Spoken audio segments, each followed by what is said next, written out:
La saga des marques avec la plus connue au monde, la bouteille de Coca-Cola fête, je vous le disais, c'est 125 ans. Un vrai mythe, imaginez l'an dernier, il s'en est écoulé 72 milliards de litres. Qu'il soit normal ou light, la recette a évolué depuis 1886. Son nom de code, 7X. Et elle est gardée au secret dans un coffre à Atlanta. Reportage Maryse Burgot et Laurent Desbois. Le siège social de Coca-Cola à Atlanta et un thank you spectaculaire dans le ciel de la capitale de l'État de Géorgie. Le numéro 1 mondial de la boisson fête aujourd'hui son 125e anniversaire. L'empire Coca en profite pour remercier ses consommateurs. Plus d'1,5 milliard de personnes boivent chaque jour dans le monde un verre de Coca. C'est juste très bon, c'est tout. Il y a ce bon goût sucré et puis ça me désaltère quand j'ai soif. Je déteste ça, c'est vraiment trop sucré. Ça donne de mauvaises dents, de l'obésité, c'est malsain. Lorsque le 8 mai 1886, le premier verre de Coca est bu dans cette pharmacie d'Atlanta, l'obésité n'est pas du tout un problème de santé majeur.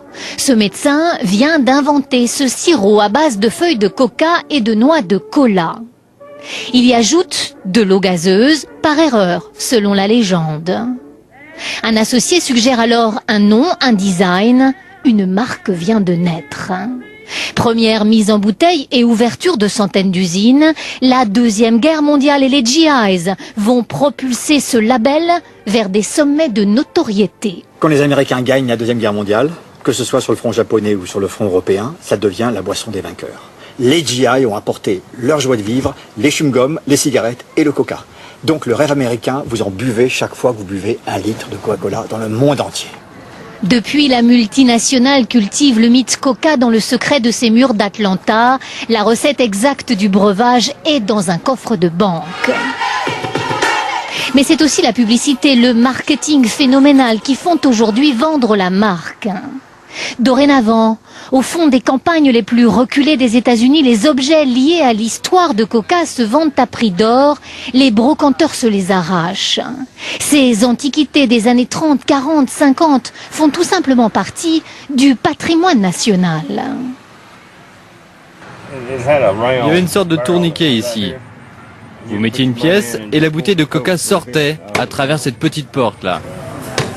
Mais la nostalgie n'est pas la tasse de thé des dirigeants de Coca. Ce concert gratuit à Atlanta pour le 125e anniversaire n'est pas sans arrière-pensée commerciale.